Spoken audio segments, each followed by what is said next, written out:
안녕하세요. 저는 요양병원 의사로 근무하고 있는 40대 남성입니다.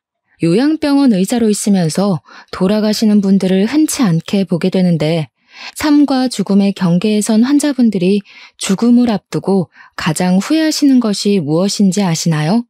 살아가면서 조금이라도 더 돈을 모으기 위해 노력하시던 환자분, 좀 더 높은 자리에 올라서기 위해 최선을 다해 열심히 살아오셨던 환자분, 이 모든 분이 죽음 앞에서는 돈을 더 못 벌어서 또는 더 높은 곳에 오르지 못해 후회하시지는 않더라고요. 다만 가족들과 주변 지인들에게 자신의 마음 표현을 못하고 살았다는 것을 가장 후회하셨습니다. 좀 더 강하게 자랐으면 하는 마음에 눈에 넣어도 아프지 않을 사랑하는 자식들에게 모진 말을 하고 말하지 않아도 자신의 마음을 다 알아줄 것이라는 생각에 옆에 있는 가족에게 사랑한다는 표현을 못하고 돈을 한 푼이라도 더 벌기 위해 가족과 따뜻한 시간을 가지지 못했던 과거가 후회된다고들 많이 하세요. 그런 모습을 자주 보았던 터라 저는 제 주변의 가족들과 조금 더 시간을 보내고 고맙다는 말이나 사랑한다는 표현을 많이 하려고 노력하고 있답니다. 환자분들을 보면서 사랑하는 가족이나 소중한 지인들이 한순간에 떠나기 전에 제 마음 표현을 충분히 하는 것이 정말 중요하다고 느껴요. 제가 이런 이야기를 서두에 하는 이유는 저에게는 아주 고마운 분이 한 분 계시는데 이제는 그분을 보고 싶어도 볼 수가 없습니다. 오늘은 그분이 너무 보고 싶어서 속상한 마음에 맥주 한잔하며 사연을 적어보려고 해요. 글솜씨가 매우 부끄럽지만 그래도 가까운 지인의 술주정을 듣는다 생각하시고 저의 이야기 들어주시면 감사하겠습니다. 저는 어릴 적부터 남에게 지는 것을 싫어하던 성격이라 전교에서 5손가락 안에 들 정도로 공부를 잘했고 의대도 아주 넉넉한 성적으로 입학했어요. 대학교에 들어가서도 저는 열심히 했었고 그 결과 특별한 어려움 없이 제가 원하는 의사가 당연히 되었습니다. 이렇게 성공만을 위해서 살던 제가 우연히 지인과 만난 자리에서 아내를 보게 되었어요. 제 아내는 뾰족하고 오로지 삶에서 1등만을 위해 살던 저와는 달리 유순하고 남들을 잘 배려하고 잘 웃어주어서 같이 있으면 마음이 너무 편한 사람이었습니다. 그런 아내를 보자마자 첫눈에 반하게 되었고 저는 아내를 제 여자로 만들기 위해 최선을 다했어요. 다행히 아내도 뾰족하고 모자란 제가 싫지는 않았는지 우리는 금세 연인이 되었고 결혼까지 하게 되었습니다. 제 장인어른 장모님은 정말 따뜻하고 좋으신 분이었어요. 장인어른은 제법 큰 회사를 운영하고 계셨는데 100명 가까이 되는 전 직원의 이름과 나이를 외울 정도로 직원들에 대한 사랑이 넘치시는 분이었습니다. 그리고 사장님이지만 직원들을 허물없이 대하시며 직원들에게 유쾌한 농담도 던지실 줄 아는 멋진 분이었어요. 물론 가정에서도 5살 어리신 장모님께 꼬박꼬박 존댓말을 쓰시며 식사하실 때마다 장모님께 식사 준비하느라 고생했다고 하시고 설거지는 반드시 장인어른께서 직접 하셨습니다. 집의 가장이라고 절대 장인어른의 의견과 생각을 강요하시는 법도 없으셨고 무슨 일을 진행할 때도 항상 가족들 모두의 의견을 하나하나 다 물어보셨어요. 장모님 역시 장인어른과 마찬가지로 정말 인자하시고 좋으신 분이었습니다. 의사로 일하면서 이리저리 치여서 마음이 힘들고 괴로울 때 처가댁에 가면 장모님은 아무것도 묻지 않으시고 항상 제게 제철 음식들이 가득한 밥상을 주셨어요. 밖에서는 매일 치열하게 일하며 인스턴트 식품으로 허기만 대충 때우다가 장모님께서 차려주신 밥을 먹으면 왠지 몸과 마음이 건강해지는 기분이었습니다. 밥상 자체가 힐링이 되는 그런 느낌이랄까요? 제가 생각하는 장모님은 지치고 바쁜 삶에 듬직하고 아낌없이 주는 나무 같은 분이셨습니다. 저뿐만 아니라 남에게 화를 내지 않으셨고 저나 자식들에게 부탁할 법한 일도 부탁하는 일이 없으셨어요. 몸이 편찮으실 때도 의사 사위인 제가 있는데도 아무 말씀을 하지 않으셨길래 왜 말씀을 하지 않으시냐고 했더니 바깥일 하느라 바쁜 사람인데 괜히 이 늙은이가 시간 빼앗으면 안 된다고 하시던 분이십니다. 그리고 무엇보다 장모님은 돌아가신 제 외할머니와 외모부터 식성까지 너무 비슷하셨어요. 옥수수와 찹쌀떡을 좋아하시던 외할머니처럼 장모님도 옥수수와 찹쌀떡을 가장 좋아하셨고, 어린 시절 제가 외할머니 집에 놀러 갔을 때마다 주시던 고봉밥에 제철 나물 반찬들을 그대로 차려주셨습니다. 저는 장모님을 보며 어린 시절 돌아가신 외할머니를 떠올리곤 했답니다. 이렇게 배려가 깊으시고 따뜻하신 두 분 사이에서 자란 아내 역시 참으로 심성이 고운 사람이었습니다. 제가 애정 표현 같은 것을 원래 잘하지 못하고 하루하루 사는 게 바쁘기도 해서 생일이나 결혼기념일 같은 날도 잘 챙기지 못했어요. 그래도 아내는 한 번도 서운한 감정을 내비치지 않고 항상 제게 남편이 되어주어 고맙다고 말해주던 마음도 얼굴도 너무 예쁜 사람이었습니다. 게다가 저는 의사이다 보니 한 번씩 명절 때도 당직을 서야만 할 때가 있는데 그때마다 아내는 혼자라도 우리 집에 가서 우리 가족을 챙겨주었어요. 여자 혼자 시댁에 가는 것이 절대로 쉽지만은 않을 텐데 우리 부모님께도 너무 잘해주고 제가 병원 일에만 집중할 수 있도록 내조도 잘해주는 아내에게 항상 고마웠답니다. 이런 아내에게는 2살 어린 처제, 4살 어린 처남이 있었어요. 처제는 화장품 사업을 아주 크게 했는데 항상 바쁘다고 집에 오지 않았습니다. 처남은 딱히 직업이 있는 것 같지는 않았고 일용직으로 여기저기 돌아다니며 돈을 벌긴 버는 것 같은데 돈을 버는 족족 술값과 카드값에 다 쓰는 것 같았어요. 이렇게 처제와 처남은 자신의 인생을 사는 것이 바빠 집에도 거의 오지도 않았고 연락도 거의 없었습니다. 명절 때조차 오지 않아서 명절이라고 처가댁에 가면 항상 우리 가족뿐이었고 그래서 처제와 처남은 결혼식 때 이후로는 한 번도 보지 못했어요. 같은 뱃속에서 태어났는데 아내는 정말 사근사근하고 어른 공경도 잘했지만 처제와 처남은 집안일에 정말 무관심했습니다. 이런 상황인지라 저는 처제와 처남과는 돈독한 정을 쌓지는 못했어요. 하지만 장인어른 장모님과는 돈독한 가족의 정을 쌓으며 저의 인생은 180도 바뀌게 되었습니다. 경주마처럼 앞만 보고 달리던 제가 주변 풍경도 보고 하늘도 보면서 여유를 가질 수 있게 되었고 나 혼자 하는 성공만이 행복이라고 생각했던 제가 주변 사람들과 함께하는 삶을 살 수 있게 되었어요. 그리고 결혼 후 아이도 생겼답니다. 저는 아내 뱃속에 있는 아기에게는 제가 살았던 성공만을 위해 사는 삶이 아닌 하루하루를 즐기며 행복하게 사는 삶을 알려주리라 다짐했어요. 이렇게 하루하루를 즐기며 행복하게 살아가던 어느 날 평소처럼 병원에 출근했는데 아내한테 전화가 왔습니다. 장인어른이 교통사고로 현장에서 바로 돌아가셨다고요. 그때가 아내 임신 8개월이었습니다. 아내의 전화를 받고 바로 장례식장으로 가보니 이미 장인어른의 영정사진이 걸리고 아내는 불뚝 나온 배를 붙잡고 장모님과 오열을 하고 있었어요. 저 역시 항상 저의 본보기가 되어주시고 참된 어른이셨던 장인어른이 하루아침에 어이없는 사고로 돌아가셨다는 것이 너무 황망했습니다. 우리 부모님 역시 장인어른의 사고 소식에 바로 장례식장으로 달려오셔서 마지막 인사를 나누셨어요. 부모님은 너무 좋으신 분이었는데 이렇게 갑자기 돌아가신 게 너무 안타까우시다며 눈물을 보이셨습니다. 그렇게 장인어른은 다시는 오시지 못할 먼 길을 떠나셨어요.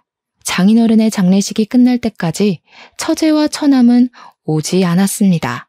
처제는 화장품 사업차 중요한 해외 출장을 가야 한다며 오지 않았고 처남은 연락 자체가 되지 않았어요. 아내는 끝내 오지 않는 처제와 처남에게 원망의 말을 할 법도 하지만 이 와중에도 그 둘의 건강을 걱정했습니다. 아내는 자신보다 남들을 더 챙기는 아주 바보같이 착한 사람이었어요. 그리고 2개월 정도 후 무사히 첫째 딸을 출산했고 아내는 육아에 정신없었습니다. 주변 이야기를 들어보면 첫째 아기를 낳고 나면 다들 많이 예민해져서 부부싸움을 많이 한다던데 제 아내는 한 번도 저에게 짜증을 부리거나 화를 낸 적이 없었어요.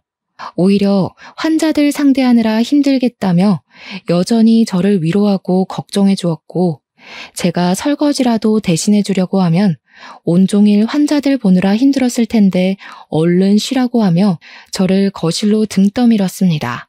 저는 저같이 무뚝뚝하고 세심하지 못한 사람에게 이렇게 좋은 아내가 있음에 감사하며 죽을 때까지 아내의 든든한 울타리가 되어줘야겠다고 생각했어요. 그리고 좋은 아내를 낳아주신 장모님께도 너무 감사했습니다. 장모님은 장인어른이 돌아가신 후 많이 힘들어하셔서 저는 장모님의 진짜 아들이 되고자 노력했어요. 처가댁이 집에서 3시간 정도 걸리는 거리라 아직 어린 딸을 데리고 가지는 못해도 한 달에 2번 정도는 저 혼자라도 처가댁에 가서 집안일도 도와드리고 외식도 하고 장도 함께 봐드렸습니다. 장모님은 일주일 동안 일해서 주말이면 피곤할 텐데 쉬라고 하셨지만 그래도 내심 좋으신지 제가 가면 너무 반기셨고 보약과 같은 밥상을 차려주셨어요. 함께 밥을 먹으며 장모님과 저는 장인어른이 돌아가신 후로 더 많이 가까워졌답니다. 그리고 첫째 아이가 3살이 되었을 때 둘째가 생겼습니다. 아내가 첫째 아이 임신과 출산을 그렇게 힘들지 않게 했던 터라 둘째 역시 쉽게 임신과 출산을 할 수 있을 줄 알았어요. 그런데 둘째는 첫째와 다르게 입덧도 심하고 허리 통증도 심하게 오더니 출산할 때도 쉽지 않았습니다. 첫째는 진통 후 4시간 만에 아기가 나왔는데 둘째는 아기 낳으러 분만실에 들어갔지만 아기가 나오지 않았어요. 결국 수술까지 하게 되었으나 아내는 수술 후 과다출혈로 큰 병원에 갔고 눈을 영원히 감아버렸습니다. 그때가 첫째 아이는 고작 4살이었어요.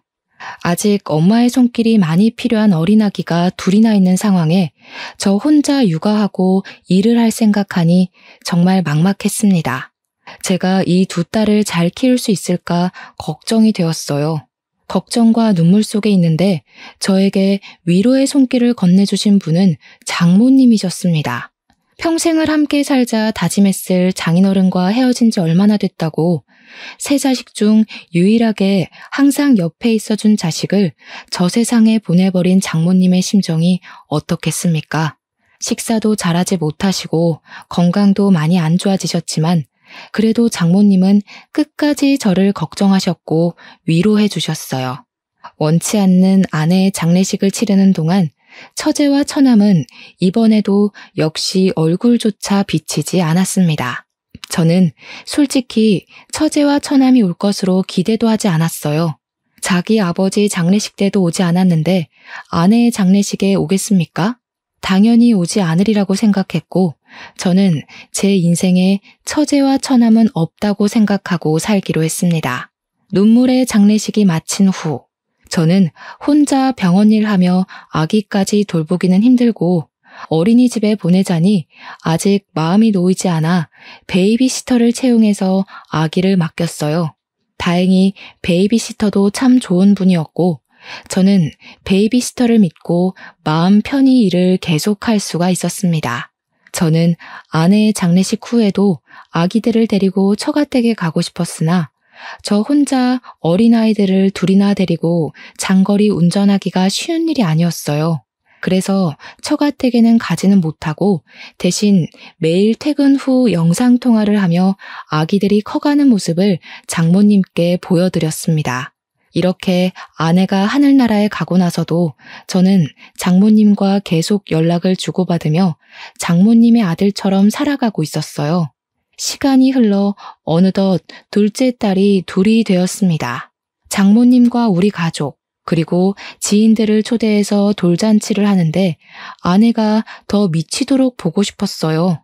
그래도 커갈수록 아내를 똑 닮아가는 두 딸을 아내에게 선물이라 생각하고 최선을 다해 정성껏 키워야겠다고 사람들 앞에서 다짐했습니다. 그렇게 아이를 키우고 병원 일 하며 바쁘게 살아가던 어느 날이었어요. 부모님은 두 딸을 어떻게 혼자 키우려고 하냐며 아이들이 더 크기 전에 얼른 재혼하라고 했습니다. 저는 제 아내의 장례식을 하며 아내가 제 인생의 마지막 여자라고 생각했고 절대 재혼하지 않으리라 다짐했었기에 부모님의 제안이 내키지 않았어요. 게다가 저는 혼자도 아니고 아이가 둘이나 있는데 나이 많고 아이까지 있는 저와 어느 누가 결혼을 하려 하겠습니까? 만약에 제 딸들이 저와 같은 상황인 남자를 만난다고 하면 저는 결사 반대할 것 같았습니다. 저는 이런 제 상황을 말씀드리며 싫다고 했지만 부모님은 혼자가 된 제 걱정에 선을 보러 가라고 하셨어요. 저는 끝까지 싫다고 버티다가 부모님이 선자리에 나가서 싫으면 앞으로는 절대 선보라고 말하지 않겠으니 제발 딱 한 번만 나가서 밥만 먹고 오라고 하셔서 어쩔 수 없이 선자리에 나갔습니다. 부모님께서 알려주신 레스토랑으로 갔는데 창가에 앉은 여성분을 보고 저는 정말 깜짝 놀랐어요. 웃는 모습이며 옷 입는 스타일까지 저의 전 아내와 너무 닮은 여성분이 앉아 계셨거든요. 심지어 이름도 전 아내의 이름인 이혜진과 비슷한 안혜정이었습니다. 저는 얼떨떨한 표정을 지으며 자리에 앉았어요. 앉아서 같이 식사를 하며 대화를 나누는데 말투며 식성까지 모두 아내와 판박이었습니다. 정말 전 아내가 다시 살아 돌아온 것 같았어요. 그 뒤로도 몇 번 만났는데 만나면 만날수록 성격이 참 좋아 보였고 제 딸들도 보여줬는데 너무 잘해주었습니다. 그리고 두 딸 역시 친엄마처럼 잘 따랐어요. 그 뒤로 몇 번 더 만나다가 우리는 결혼을 생각하고 서로의 집에 인사를 드리러 갔습니다. 혜정 씨의 아버지는 가정적이고 인자하시고 따뜻하신 분이었고 혜정 씨의 어머니는 어린 시절 병으로 돌아가셨다고 했어요. 다른 가족들 역시 참 성격이 밝고 따뜻했고 저는 혜정 씨의 가족들을 보며 더 큰 호감이 생겼습니다. 우리는 둘 다 나이도 있다 보니 빨리 살림을 합치자는 이야기가 나왔어요.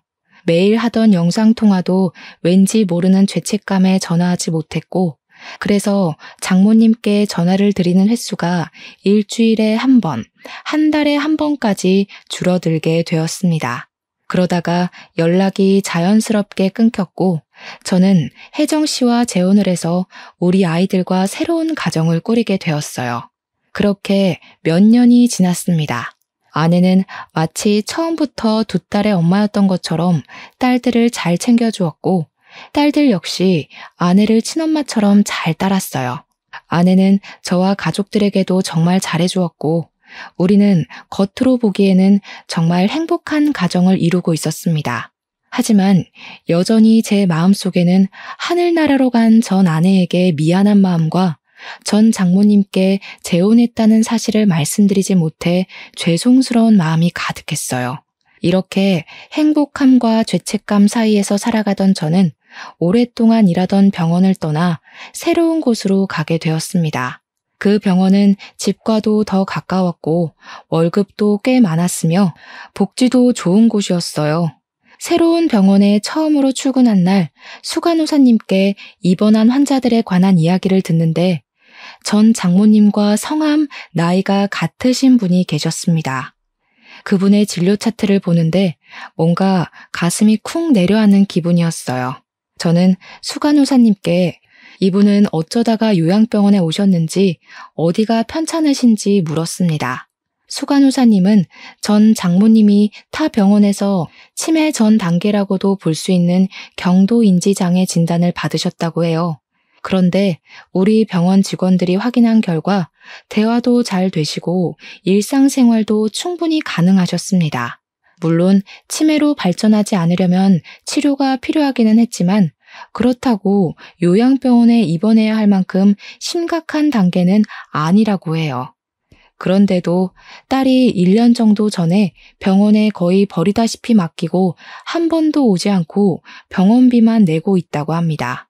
직원들이 연락해도 그냥 알아서 해달라고 하고 전화를 끊어버린다고 해요. 아들도 있다고는 들었는데 그 아들은 지금까지 단 한 번도 병원에 온 적이 없었습니다. 그러면서 수간호사님은 자식들에게 버림받으신 것 같다고 하며 현대판 고려정이 따로 없다고 했어요. 수간호사님의 말씀을 들은 옆에 다른 간호사들은 하나같이 입을 모아 병실에서 간병인들까지 다 챙겨주시고 간병인들 바쁘시면 옆자리에 계신 환자분들과 말동무도 해주셔서 병원에서는 천사 할머니라고 불린다고 했습니다. 여전히 전 장모님은 참 좋으신 분이었어요. 저는 이렇게 된 이상 이제는 전 장모님께 재혼 사실을 말씀드리는 것을 더는 미루면 안 되겠다는 생각이 들었습니다.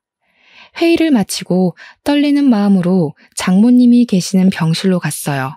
그때 병실로 걸어가는데 정말 5만 가지 생각이 다 들었던 것 같습니다. 병실로 가는 길은 짧았지만 그 한 걸음 한 걸음이 참 무거웠고 심장이 쿵쾅거리다 못해 어지러워 쓰러질 지경이었답니다. 떨리는 마음을 부여잡고 겨우 장모님이 계시는 병실 문을 열었어요. 전 장모님은 제 얼굴을 보자마자 바로 제 이름을 부르시며 어떻게 여기에 있냐고 하셨습니다. 장모님, 이제야 나타나서 죄송해요. 저 이제 이 병원에서 근무하게 되었어요. 그동안 연락도 드리지 못하고 찾아뵙지 못해서 죄송합니다. 아유, 무슨 그런 소리를 해. 죄송하긴 뭐가 죄송해. 젊은 사람이 어린아이 둘이나 데리고 살려면 당연히 바쁘게 살아야지. 나는 그냥 야무진 우리 김서방이 잘 살고 있겠거니 했어. 그런데 요새 무슨 힘든 일 있어? 왜 이렇게 얼굴이 상했어? 내가 우리 김서방 밥 한번 해줘야 하는데 이 꼴이 되어버려서 못 해주겠네. 죄송해요, 장모님. 사실 저 재혼했어요. 혜진이랑 똑같이 너무 비슷한 여자 만나서 재혼했어요. 정말 죄송해요. 재혼했구나. 사실 연락이 없길래 재혼했겠거니 했어. 그래도 잘했네. 아이도 있는 젊은 남자가 당연히 재혼해야지. 왜 안 해? 그리고 이게 뭐가 죄송할 일이야? 그런 소리 하지 말게나. 아이들에게 엄마도 생기고 정말 잘 됐어.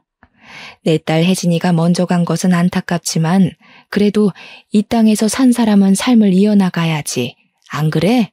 그러니 나에게 죄송해하지도 말고 그저 아이들과 잘 살기만 하면 돼. 알았지? 저는 재혼한 사실을 정말 어렵게 털어놨지만 전 장모님은 제 손을 잡으며 너무 잘했다고 하시며 저를 탓하지 않으셨습니다. 이러한 전 장모님께 너무 감사했고 그동안 연락을 드리지 못해서 죄송한 마음에 눈물이 났어요. 저는 전 장모님을 껴안고 어린아이처럼 소리내어 엉엉 울었고 같은 병실을 쓰고 계시던 다른 할머니들과 간병인 분들도 저와 전 장모님의 모습을 보고는 다들 눈물을 흘리셨습니다. 이날 이후 병원의 간호사들과 직원들도 저와 전 장모님의 관계를 알게 되었어요. 그 뒤로 저는 수시로 전 장모님께 들려서 건강 상태도 확인하고 말벗이 되어드렸습니다. 그리고 주말에는 아이들도 병원에 오게 해서 아이들의 진짜 외할머니이자 전 장모님을 뵙게 했고 저의 아내도 보여드렸어요. 제 아내는 본인의 어린 시절 엄마가 병으로 돌아가셔서 엄마의 정을 느끼지 못하며 살았는데 포근하고 따뜻한 전 장모님을 보니 너무 좋다고 했습니다. 전 장모님 역시 어머니의 딸 혜진이와 쏙 빼닮은 제 아내를 보며 딸이 생각나 눈물이 난다며 눈물을 글썽이셨어요. 그 뒤로 저의 아내는 너무 고맙게도 전 장모님인 어머니를 수시로 찾아가 어머니의 말동무가 되어주었고 저는 그런 아내에게 너무 고마웠습니다. 전 장모님 역시 저를 볼 때마다 너무 좋은 여자 만났다며 아이들에게 좋은 엄마를 만들어줘서 고맙다고 하시며 딸이 하늘에서 아주 기뻐할 것 같다고 하셨어요. 전 장모님의 말씀을 들으며 혜진이는 지키지 못했지만 두 번째 아내는 반드시 평생 함께하며 지켜주리라 다짐했네요. 날씨가 좋은 어느 쉬는 날이었습니다. 주말이라면 당연히 가족들과 시간을 보냈겠지만 평일이라 아이들은 어린이집과 학교에 가고 아내도 개인적인 일이 있어서 저 혼자 시간을 보내게 되었어요. 저는 아침부터 혼자 무엇을 하며 시간을 보낼까 하다가 전 장모님 댁에 가보기로 했습니다. 병원에만 계시는 전 장모님께 한평생을 살아오신 집 사진을 보여드리면 좋아하실 것으로 생각했거든요. 몇 년 만에 갔지만 여전히 동네는 한적하고 참 좋았습니다. 그런데 동네는 그대로인데 전 장모님 댁 대문은 뭔가가 묘하게 달라졌어요. 대문의 색도 달라지고 대문도 바뀐 것 같은 것이 뭔가 이상했습니다. 대문을 살짝 열어보니 전 장모님 댁 안에 생전 처음 보는 모르는 할아버지가 계시는 것이 아니겠어요? 할아버지는 저를 보며 누구냐고 물었고 저는 이 집의 사위였는데 할아버지는 누구시냐고 물었습니다. 할아버지는 내가 이 집의 주인인데 무슨 소리냐고 하셨어요. 그러면서 이전 주인이 집을 헐값에 내놓아서 지금 여기서 살고 있다고 하셨습니다. 저는 이게 다 무슨 말씀인가 싶어서 옆집으로 가봤어요. 옆집은 전 장모님이 이 집에 처음으로 시집 올 때인 20대 시절부터 쭉 알고 계시던 할머니께서 살고 계셨습니다.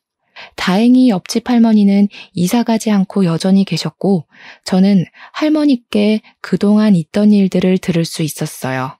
아주 오랜 시간 동안 한 번도 집에 찾아오지 않던 전 처제와 전 처남이 1년 정도 전에 갑자기 찾아와서는 전 처제는 사업 자금이 필요하고 전 처남은 밀린 카드값을 내야 한다며 돈을 달라고 찾아왔었다고 합니다. 전 장모님은 여태껏 한 번도 오지 않더니 돈 달라고 오는 게 무슨 경우냐며 줄 돈 없다고 하셨지만 전 처제와 전 처남은 집 팔고 땅 팔고 돈을 내놓으라고 뒤집어 엎고 한바탕 난리를 쳤다고 해요. 얼마나 난리를 쳤던지 온 동네에 돈을 요구하는 막대 먹은 전 처제와 전 처남의 목소리가 다 들렸고 동네 사람들이 다 와서 말릴 정도였다고 합니다. 그런데 이렇게 횡포를 부리는 것이 하루 이틀이 아니었다고 해요.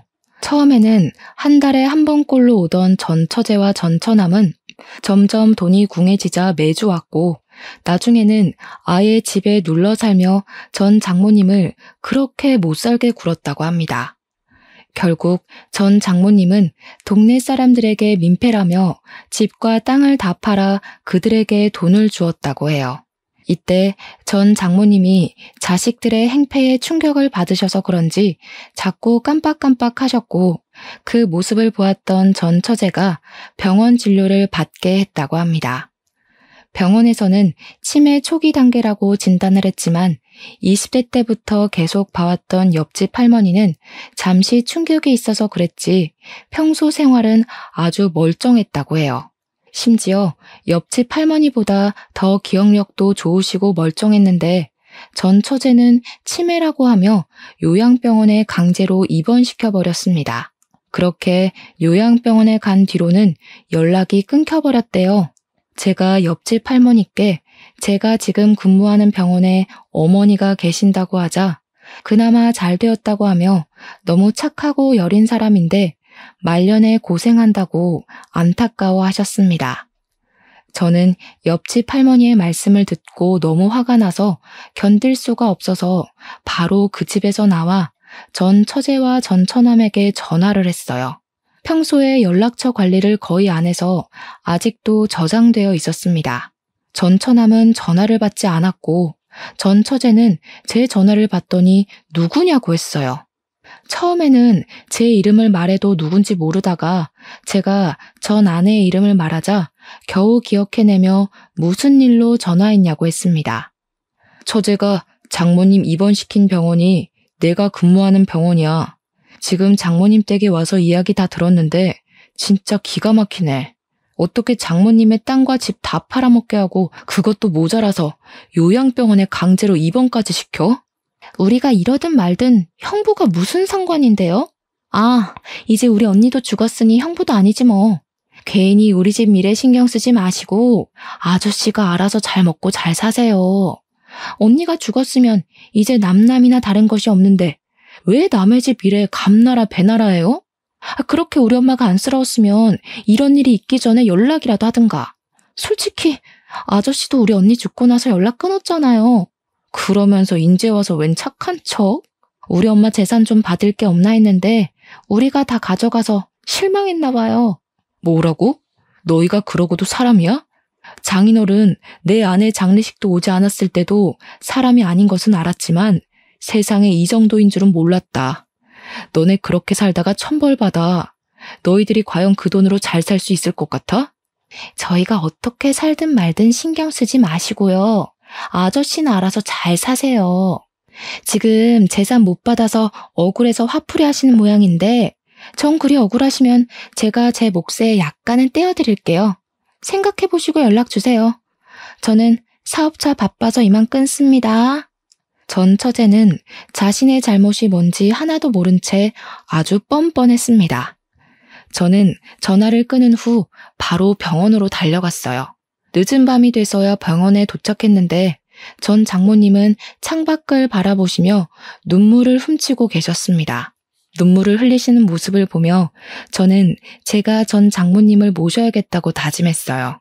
다행히 제 아내도 제 생각에 동의해 주었고 저보다 더 전 처제와 전 처남의 행동에 분노하며 자신도 같이 어머니로 모시겠다고 했습니다. 그 뒤로 저와 제 아내는 최선을 다해 전 장모님을 모셨어요. 그러나 전 장모님은 믿었던 큰딸은 저 세상으로 이미 갔고 남은 두 자녀에게는 버려졌다는 생각에 우울해하시고 힘들어하셨습니다. 게다가 전 처제는 제가 전 장모님이 계시는 병원에서 의사로 근무하고 있다는 사실을 알고 난 후로 병원비도 내지 않았어요. 저는 전 장모님을 그냥 보고만 있을 수 없어서 병원비를 제가 다 지급했습니다. 저와 아내가 최선을 다해 전 장모님을 모셨지만 전 장모님은 점점 상태가 안 좋아지셨어요. 그렇게 몸이 힘드신 와중에도 꼭 저와 아내에게 잊지 않고 와줘서 고맙다고 하며 우리 앞에서는 애써 웃어 보이셨습니다. 하지만 그 웃음이 저와 아내의 마음을 더 아프게 했네요. 그렇게 한 달 정도 지났습니다. 전 장모님은 앞으로 자신이 어떻게 될지 모르겠다며 유언장을 작성하셨어요. 유언장에는 딸과 아들에게 재산을 한 푼도 물려주지 않을 것이고 전 장모님의 모든 재산을 저와 아내에게 주신다고 적혀 있었습니다. 사실 전 장모님은 예전에 전 장인어른의 사망보험금을 숨겨두셨어요. 게다가 전 장모님이 살고 계셨던 곳의 땅은 전 처제와 전 처남에게 빼앗겼지만 전 장모님의 친정 동네에는 전 장모님 명의의 땅과 아파트가 있었습니다. 이 사실은 아무에게도 말하지 않아서 돌아가신 전 장인어른만 알고 계셨어요. 전 장모님은 저에게 전 장인어른의 사망보험금을 포함해서 그동안 차곡차곡 모아뒀던 통장을 건네주셨습니다. 현재 가진 재산이니 다 가지던지 좋은 곳에 쓰라고 하시면서요. 그 통장에는 3억 정도 되는 거금이 들어있었고 너무 큰 돈이라 받지 못하겠다고 하며 거절했으나 전 장모님은 제 손에 통장을 꼭 쥐어주셨습니다. 손주들이 잘하는데 하나도 못 해줬는데 이거라도 해줘야 편히 눈을 감을 수 있을 것 같아. 그러니 제발 받아줘. 그동안 자식이라고는 둘 있는데 그 둘 다 나를 뜯어먹을 생각만 하는 거 자네도 잘 알지? 그놈들에게는 괘씸해서 내 재산 한 푼도 못 남겨주겠어. 그러니 자네가 이 재산들을 받아줘. 그래도 이렇게나 큰 돈을 제가 다 받을 수는 없어요. 제가 뭘 잘했다고 이렇게 큰 돈을 주세요. 전 이 돈 못 받아요. 그런 말 마라. 자네가 없었으면 이 말년에 두 자식놈들한테 버림받고 나는 정말 쓸쓸하게 죽었을 거야. 하지만 말년에 자네를 다시 만나서 손주 녀석들 커가는 모습도 보고 또 내 딸과 너무 닮은 자네 아내의 보살핌도 받으며 아주 호강했어. 그런 자네에게 난 내 재산 전부를 줘도 하나도 아깝지 않아. 그러니까 그냥 아무 말 말고 이 통장 받아줘. 이 통장에 있는 돈은 손녀딸들 앞으로 대학 가고 시집 가는데 아주 뜻깊게 보태주길 바라네. 그리고 내가 부탁이 하나 있는데 사실 내가 유언장을 썼는데 공증을 받고 싶어. 조금 도와줄 수 있겠어? 전 장모님은 저에게 유언장을 보여주셨습니다. 유언장에는 딸과 아들에게 재산을 한 푼도 물려주지 않을 것이고 저와 제 아내에게 전 장모님의 친정 동네에 있는 전 장모님 명의의 땅과 아파트를 증여할 것이라고 적혀 있었어요. 저는 자식도 아닌 제가 전 장모님의 재산을 받은 것도 너무 과분하고 죄송스러운데 저와 제 아내에게 땅과 아파트까지 증여한다는 유언장을 보고 이건 아니라고 손사래를 쳤습니다. 내가 자식 농사를 잘못 지어서 혜진이는 잘못되고 두 놈은 아예 연을 끊고 살려고 하는데 내 재산을 어떻게 그들에게 넘겨. 내 자식은 오로지 혜진이 그리고 자네와 자네 가족뿐이네. 그러니 그냥 어머니 아니지 할머니가 주신 재산이라 생각하고 그냥 받아주게. 이 늙은이의 마지막 부탁이네. 전 장모님은 끝내 저와 아내에게 땅과 아파트까지 증여하시겠다는 유언장까지 넘겨주셨습니다. 저는 전 장모님의 끝없는 사랑에 몸둘 바를 몰랐고 전 장모님의 부탁으로 유언장 공증까지 받았어요. 그리고 며칠이 지났습니다. 저는 평소처럼 병원에서 근무하고 있는데 전 장모님이 화가 잔뜩 나서 어딘가로 전화하고 계셨어요. 무슨 일인가 하고 보니 요양병원에 버리다시피 하고 금전적인 상황이 되는데도 병원비조차 부담하려 하지 않던 전 처제가 뜬금없이 전화해서는 전 장인어른의 사망보험금을 달라고 했다는 것입니다. 뻔뻔스러운 전 처제의 요구에 전 장모님은 화가 엄청 나셔서 자신의 모든 재산은 다 저에게 줄 것이라고 유언장까지 작성했다고 하며 화를 내시고 계셨어요. 전 장모님의 담당 의사인 저는 너무 화를 내시는 건 전 장모님의 건강이 걱정되어서 일단 전화를 끊으시라고 한 후 안정을 취할 수 있도록 도와드렸습니다. 전 장모님은 제 앞에서 눈물을 흘리시며 도대체 어쩌다가 자식들이 이 모양이 됐는지 모르겠다며 너무 부끄럽다고 하셨어요. 저는 전 장모님께 뭐라 드릴 말씀이 없어서 그저 손만 잡아드리며 감정이 진정되기를 기다렸네요. 그리고 다음 날이 되었습니다. 평소처럼 병원에 출근하며 전 장모님을 뵈러 갔는데 평소에는 차분하시던 전 장모님이 저를 보자마자 유언장이 사라졌다고 하시며 큰일 났다고 하셨어요. 혹시나 하는 마음에 CCTV를 확인해 보니 전 장모님이 저녁에 산책을 가신 사이에 전 처제와 전 처남이 유언장을 훔쳐갔더라고요. 이 모든 장면이 CCTV에 찍혔고 저는 혹시 몰라 이 장면을 제 핸드폰과 컴퓨터에 저장해 놨습니다. 그리고 전 장모님은 다시 유언장을 작성했고 공증을 받고서는 저에게 맡기셨어요. 그 뒤로 3개월 정도가 흘렀고 전 장모님은 여전히 병원에 계셨습니다. 하루하루 건강이 악화하셨지만 저와 제 아내 앞에서는 항상 밝게 웃으시려 하셨어요. 그러던 어느 날 밤 집에서 잠을 자는데 꿈에서 전 장모님이 나타나셨습니다. 전 장모님이 우리 집까지 오셔서 환하게 웃으시고는 손을 흔들며 어디론가 가셨어요. 뭔가 느낌이 이상해서 눈을 뜨자마자 바로 병원으로 달려갔습니다. 전 장모님의 병실에 가보니 당직 의사가 전 장모님께 CPR을 하고 있었고 제가 도착했을 때 이미 전 장모님의 심장은 뛰지 않고 있었어요. 결국 이렇게 전 장모님도 가족들의 품으로 가셨고 제 아내가 빈소를 마련했습니다. 전 처제와 전 처남에게도 연락을 했지만 끝내 장례식장에 나타나지 않았어요. 장례식이 마친 후 다시 요양병원에 출근했는데 전 처제와 전 처남이 제가 일하는 병원으로 나타났습니다. 전 장모님 앞으로 땅과 아파트가 있던 것을 알고 있다며 자신들이 친자식이니 달라고 난리를 쳤어요. 내가 당신들에게 돈을 줄 것 같아? 장모님이 너네 둘한테 유산 한 푼도 안 남긴다고 유언장까지 남기셨어. 그런데 내가 어떻게 당신들에게 돈을 넘겨줘? 장례식장에도 안 오고 장모님이 어떻게 되시든 말든 신경도 안 썼던 주제에 어디서 인제 와서 뭘 잘했다고 돈 달라고 큰 소리야? 네가 뭔데 우리 집 재산을 가져가? 너 착한 우리 엄마 깨어서 우리 집 재산 꿀꺽 하려는 거지? 이 사기꾼. 넌 내가 가만 안 둬. 장모님이 착하고 좋으신 분인 것을 아는 사람이 살아계실 때 한 번도 안 나타났냐? 자식이 자식다워야 재산도 물려주지. 장모님이 그러더라. 너네한테 절대 돈 한 푼도 빼앗기지 말라고. 저와 전 처남의 대화를 들은 간호사들, 전 장모님과 같은 병실에 있으며 모든 상황을 알고 있던 다른 환자들은 전 처남과 전 처제의 뻔뻔함을 보고 욕하고 난리가 났습니다. 병실에 계시던 할머니들이 전 처남과 전 처제의 머리채까지 붙잡고 너희는 사람 새끼도 아니라며 욕설을 퍼부으셨어요.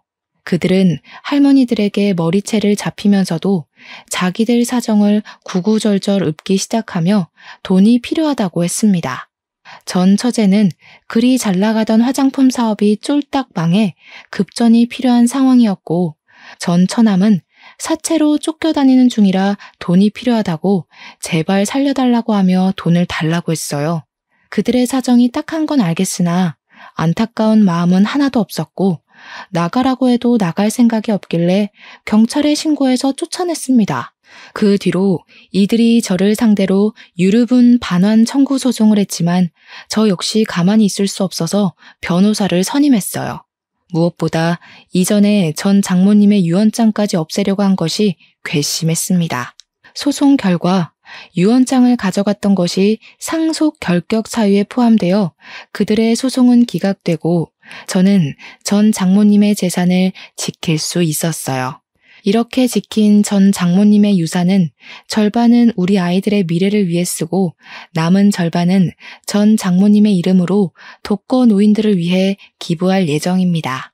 이 모든 일이 있고 난 뒤에 전 처제의 이야기를 우연히 들을 수 있었어요.